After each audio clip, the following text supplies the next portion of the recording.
Welcome back to day 14. Now that we know how AI reads our text, let's talk about how to write that text well. Because here's the truth almost nobody tells you. The same AI model can give you a lazy, useless answer or a brilliant one, and the only thing that changed was how you asked. The instruction you give an AI is called a prompt, and learning to write good ones is genuinely the highest leverage AI skill there is.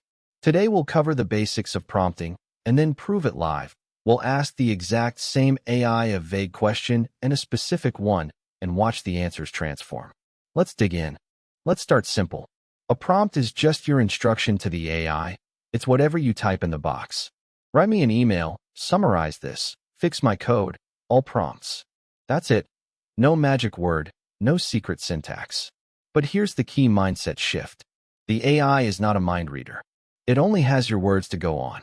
It can't see the picture in your head. It doesn't know your audience, your goal, or the format you want, unless you tell it. So the quality of your prompt sets the ceiling for the quality of your answer. A fuzzy request gets a fuzzy reply. So what makes a prompt good? For things.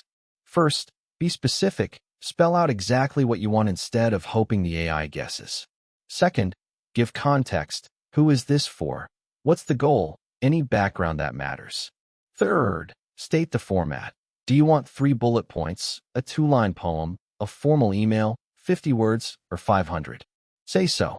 And fourth, if you can, show an example of what good looks like. Nothing steers an AI faster than "here's the style I want."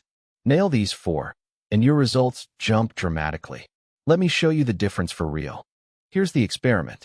We're going to ask the exact same AI model about dogs twice. The first time, we'll be lazy and vague. Just write about dogs.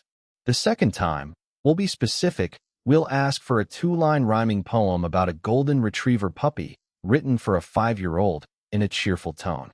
Same model, same topic. The only difference is the prompt. Watch how completely different the 2 answers come out. Here's the code. The code is short. We make a little helper called ask that just sends a prompt to Claude and returns its reply. Then we call it twice. Once with our vague prompt, write about dogs, and once with our detailed, specific prompt. Notice, absolutely nothing about the model changed between the 2 calls. Same model, same settings. The only thing different is the words inside the prompt. Let's run it and see what comes back. Here's what the vague prompt gets us. We asked, write about dogs, and the AI gives us this giant, generic encyclopedia essay. Dogs, humanity's best friend, thousands of years of companionship, and it just keeps going. Paragraph after paragraph about domestication and smell and hearing. It's not wrong, but is it what we wanted? Who knows? We never said. The AI had no goal, no audience, no format, so it defaulted to a bland, everything and the kitchen sink answer. This is the classic vague prompt result. Now watch the specific prompt. We asked for a 2-line rhyming poem about a golden retriever puppy for a 5-year-old, cheerful. And look what comes back. A fluffy puppy, golden and bright, runs and plays from morning to night. That's it. 2 lines, it rhymes, it's cheerful, it's perfect for a little kid. Exactly what we asked for, nothing more, nothing less. Same AI as the rambling essay, but because we told it the goal, the audience, and the format, it nailed it. That is the entire power of prompting in one comparison. Sit with that for a second, because it's the whole lesson. We did not use a smarter model. We did not change a single setting. The only thing that changed between a bland, sprawling essay and a crisp, delightful little poem was the quality of our instruction. The intelligence was always there. Good prompting is simply how you unlock it.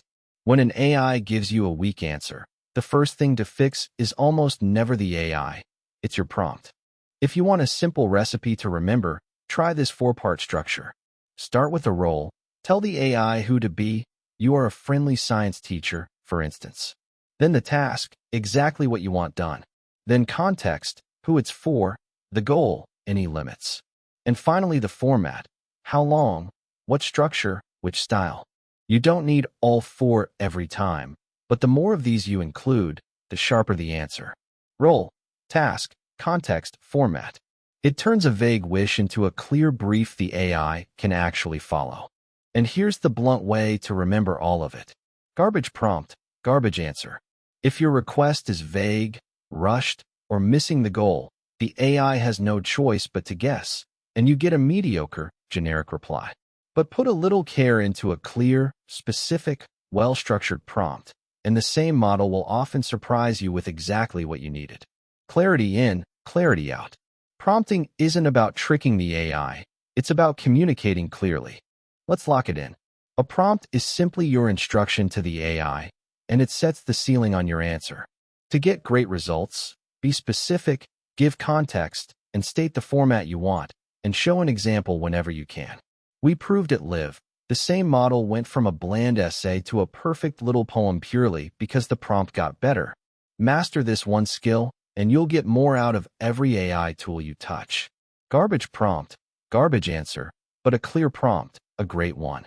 So that's prompting, the single most useful AI skill, and you watched a sharper prompt turn the very same model from rambling to brilliant. Now, there's a limit to how much you can stuff into a prompt and a conversation. The AI can only hold so much in mind at once. That limit has a name, and it explains a lot about why long chats start to forget things. That's tomorrow's topic, the context window. Thanks for building with me today. See you tomorrow on AI in 5. And that's prompts in 5 minutes. If this leveled up how you talk to AI, do me a favor, hit like, tell me in the comments what you'll prompt first, and subscribe so you never miss a lesson. Tomorrow we cover the context window, the AI's short-term memory. Tap the video on screen, and I'll see you there.